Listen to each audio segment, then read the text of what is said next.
Le sport dangereux pour votre crâne, les médecins tirent la sonnette d'alarme. Le breakdance, avec ses mouvements acrobatiques et impressionnants, a gagné en popularité, surtout depuis son intégration aux Jeux olympiques. Parmi les figures les plus emblématiques, le head spin est particulièrement spectaculaire. Mais ce mouvement, qui consiste à tourner sur la tête, pourrait entraîner des conséquences inattendues pour la santé des danseurs. Une étude récente met en lumière un risque encore peu connu, mais préoccupant, le head spin hole, une protubérance qui peut se former sur le crâne en raison de cette rotation répétée. Le head spin hole, une lésion spécifique aux breakdancers. Le terme head spin hole désigne une lésion causée par les rotations répétées de la tête sur le sol, un mouvement central du breakdance. Cette blessure résulte du frottement constant qui provoque une accumulation de tissu cicatriciel entre le crâne et le cuir chevelu, connu sous le nom de fibrose sous-galéale.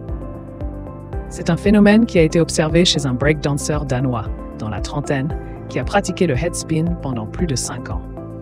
Après avoir ressenti des douleurs persistantes et remarqué une masse fibreuse sur le sommet de son crâne, il a consulté les médecins de l'hôpital universitaire de Copenhague, qui ont diagnostiqué cette pathologie.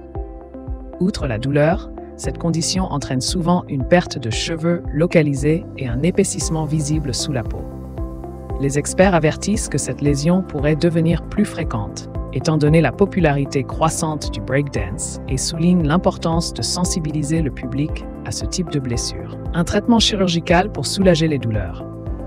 Face à cette condition, les médecins ont proposé une intervention chirurgicale pour retirer la masse bénigne, améliorant ainsi à la fois l'apparence physique et le confort du patient. Dans le cas du breakdancer danois, l'opération a permis de réduire considérablement la taille de la lésion, et l'analyse post-opératoire a confirmé l'absence de malignité. Le patient, très satisfait des résultats, a vu ses douleurs diminuer, lui permettant de continuer à danser sans souffrir. Les experts qui ont rédigé le rapport médical insistent sur l'importance de traiter rapidement ces lésions pour éviter des complications à long terme. Si la chirurgie est une solution efficace dans les cas avancés, il est essentiel de prévenir l'apparition de telles blessures avant qu'elles ne deviennent chroniques. Prévention et sensibilisation.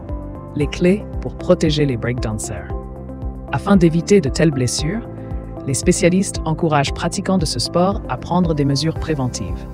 L'utilisation de protections adaptées, comme des casques spécialement conçus pour le breakdance, pourrait réduire le risque de friction et de lésions crâniennes. De plus, il est important de varier les mouvements et de ne pas trop solliciter la tête. Même si la maîtrise du head spin est un objectif majeur pour de nombreux danseurs.